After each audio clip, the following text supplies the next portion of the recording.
తెలుగుదేశం ప్రభుత్వం సమాధానం చెప్పుకోవాలి ప్రజలకి నేను కోరుకుంటున్నాను. నేను సభల్లో మాట్లాడుతున్నప్పుడు నువ్వు కొన్నిసార్లు చంద్రబాబు గారికి మద్దతుగా మాట్లాడినట్టు ఉంటుందంటే,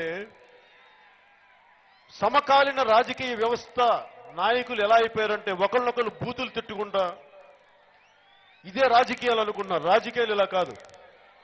కల్లూరి గారిని అడగండి రాజకీయాలు అంటే ఏంటో వారు చెప్తారు. వారి పుస్తకాలు చదివిన మన రాజకీయాలు అంటే ఏంటో తెలుస్తాయి. ఒక తరిమెల నాగిరెడ్డి గారిని అడగ పుస్తకాలు చదివితే అర్థమైంది రాజకీయాలు అంటే ఏంటి. అంతేగాని నోటికి ఏదొస్తే భాషా సంస్కారం లేకుండా తిట్టే రాజకీయాలు జనసేన చేయదు. జనసేన పార్టీ విధానాల మీద పోరాటమే తప్ప వ్యక్తుల మీద పోరాటం కాదు. నాకు ఏ పార్టీ కానీ, చంద్రబాబు గారు కానీ, శ్రీ వైఎస్ జగన్మోహన్ రెడ్డి గారు కానీ, ఏ ఒక్కరు కానీ నాకు శత్రువులు కాదు. వారితో నాకు ఉండేదల్లా వారి ఆలోచన విధానంలో, వారి పాలసీ విధానాలతో కూడిన విభేదాలే తప్ప నాకు ప్రత్యేకించి ఎవరితో నాకు శత్రుత్వం ఉండదు. నాకు అలా శత్రుత్వం పెట్టుకునే వ్యక్తిని కూడా కాదు నేను. కానీ ప్రజల సమస్యకి మీరు నిలబడలేనప్పుడు, మీరు మేనిఫెస్టోలో చెప్పిన మాటల మీద మీరు నిలబడలేనప్పుడు,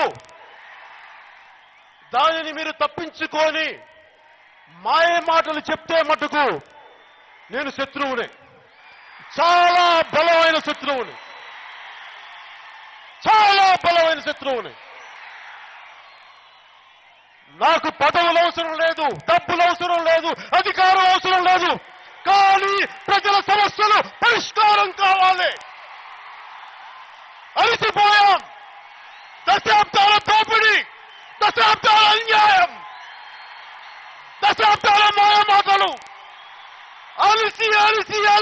అలసిపోయాం. విసుగొచ్చింది ఈ సమకాలీన దోపిడీ రాజకీయ వ్యవస్థ మీద.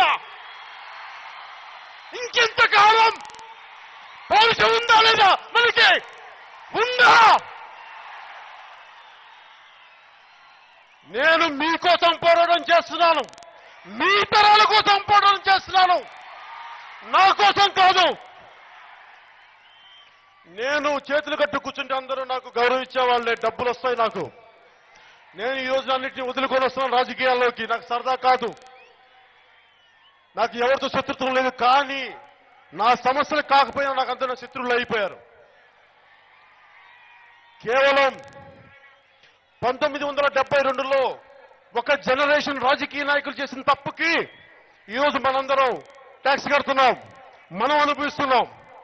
అలాగే ఈ రోజు ఇప్పుడు జరుగుతున్న తప్పులను మనం సరిదిద్దకపోతే, ఒక సమకాలీన రాజకీయ పార్టీ అది చంద్రబాబు గారు కావచ్చు, వైఎస్ జగన్మోహన్ రెడ్డి గారు కావచ్చు, కానీ మీరు తప్పులు సరిదిద్దుకోకుండా పోతే ఇంకొకసారి ఇంకొక భావితరాలు దెబ్బతింటాయి. అలా భావితరాలు దెబ్బతింటా ఉంటే ఈ పవన్ కళ్యాణ్, ఈ జనసేన ఊరుకోదు, పోరాటం చేస్తాం. ఆడబిడ్డల మాన సంరక్షణలకి జనసేన పార్టీ ముందుంటుంది. ఆడబిడ్డల మాన సంరక్షణలకి మేము ముందుంటాం.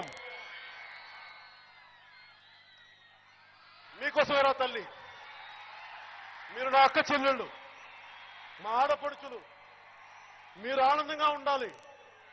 ఆడబిడ్డ కన్నీరు పెట్టకూడదు, రైతు కన్నీరు పెట్టకూడదు.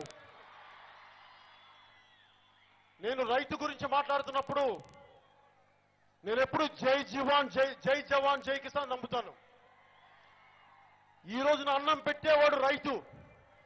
రైతుని చంపుకుంటున్నాం మనం, రైతుల్ని ఏడిపిస్తున్నాం, రైతు కన్నీరు కారుస్తున్నాడు. ఈ రోజున అభివృద్ధి కావాలి, విదేశాల నుంచి సంపద కావాలంటే మనకు కూడబెట్టే రైతుని మనం చంపుకుంటే ఎవరు చూస్తారు మనల్ని? మరి ప్రభుత్వాలు ఎందుకు పట్టించుకో రైతుల్ని?